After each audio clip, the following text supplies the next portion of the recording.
You keep telling yourself that you'll start when you feel motivated. You'll exercise when you have more energy. You'll work on your dream when inspiration returns. You'll change your life when you finally feel ready. But how long have you been waiting? A week? A year? Maybe even longer? Here's the truth: no one tells you. The feeling you are waiting for may never arrive before you begin. We imagine motivation as the force that creates action. First, you feel inspired. Then you become focused.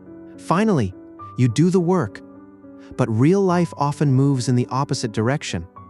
First, you act. Then the action creates evidence. The evidence creates momentum. And momentum becomes the feeling you were waiting for. Motivation is often not the beginning of action. It is the result of action. Think about the last time you went for a walk, even though you didn't feel like it. The hardest part probably wasn't the 15th minute. It was putting on your shoes. Once you were outside, continuing became easier. Your body warmed up. Your thoughts changed. The resistance that felt so convincing 10 minutes earlier began to disappear. Nothing magical happened. You moved before your mood gave you permission. Most people believe they need to feel different before they can behave differently. But sometimes you must behave differently before you can feel different. This matters because feelings are unreliable schedules.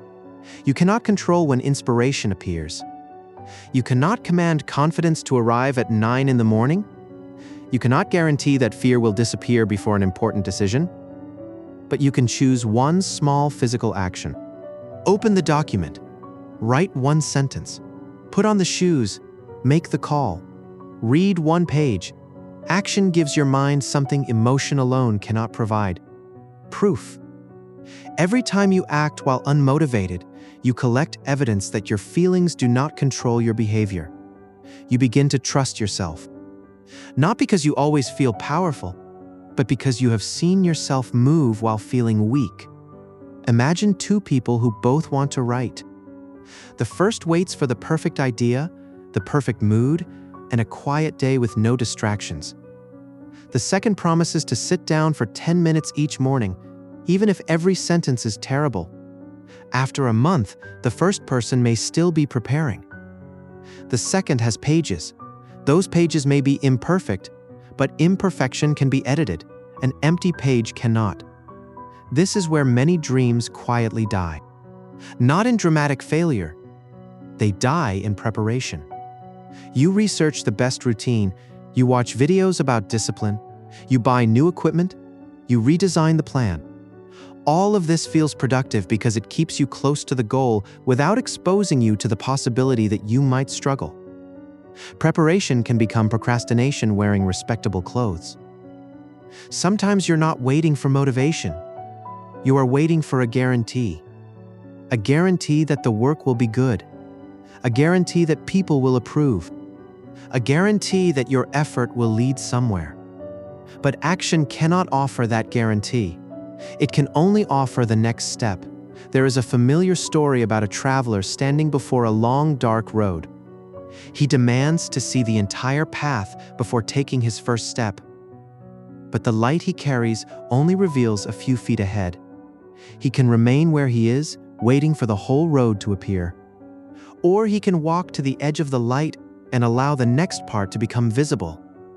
That is how most meaningful lives are built. Not through complete certainty, but through enough courage for the next visible step. You don't discover the full path and then begin. You discover the path because you begin. Of course, you will not feel energetic every day. Some days your mind will be heavy. Your body will need rest. Real exhaustion should not be treated like a moral failure. But rest and avoidance are not the same. Rest is chosen to help you return. Avoidance has no return date. You can often tell the difference by asking one question. Is this pause restoring me? Or is it protecting me from discomfort? Because discomfort is usually waiting at the entrance of anything worthwhile. The first minutes of studying feel difficult. The first attempt at a new skill feels embarrassing. The first honest conversation feels frightening. You interpret that discomfort as a sign to stop, but it may simply be the cost of changing direction. A parked car requires more energy to start moving than a car already in motion. Your behavior works in a similar way. Beginning carries a heavy emotional cost because you are moving from stillness into effort. Once movement exists, continuing requires less negotiation, so make the beginning smaller. Do not promise to exercise for an hour. Promise to stretch for 2 minutes. Do not promise to write an entire chapter. Promise to write one honest paragraph. Do not promise to fix your entire life this week. Choose one action that the person you want to become would take today. The action can be almost embarrassingly small. Small is not meaningless. Small is repeatable, and what is repeated begins shaping identity. You do not become disciplined by declaring, "I am disciplined." You become disciplined each time you keep a small promise to yourself. Every completed action is a vote. One workout does not transform your body, but it votes for the identity of someone who trains. One page does not make a book, but it votes for the identity of someone who writes. One difficult conversation does not repair every relationship, but it votes for the identity of someone who faces the truth. You do not need every vote. You need enough votes to stop believing the old story about who you are. Maybe you have been calling yourself lazy, but perhaps you have simply been setting goals so large that beginning feels emotionally dangerous. Maybe you have been calling yourself unmotivated, but perhaps you have trained yourself to wait for a feeling that action was supposed to create. The solution is not to become excited about everything. The solution is to stop making excitement a requirement. You are allowed to start tired. You are allowed to start afraid. You are allowed to start badly. You are allowed to begin without believing that you will succeed. Confidence does not always walk through the door with you. Sometimes it meets you after you have already entered. So when your mind says, "I don't feel like it," don't waste an hour arguing with it. Answer with an action so small that resistance has nothing convincing to say. 5 minutes. 1 email. 1 paragraph. 1 honest attempt. Then let movement change the conversation. Your life will not be transformed by the intentions you repeatedly admire. It will be transformed by the actions you are willing to take before you feel ready. So ask yourself, what have I been postponing because I'm waiting to feel motivated?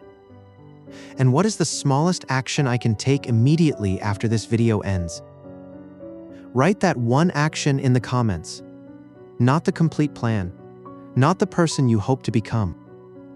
Just the next step you are willing to take before motivation arrives.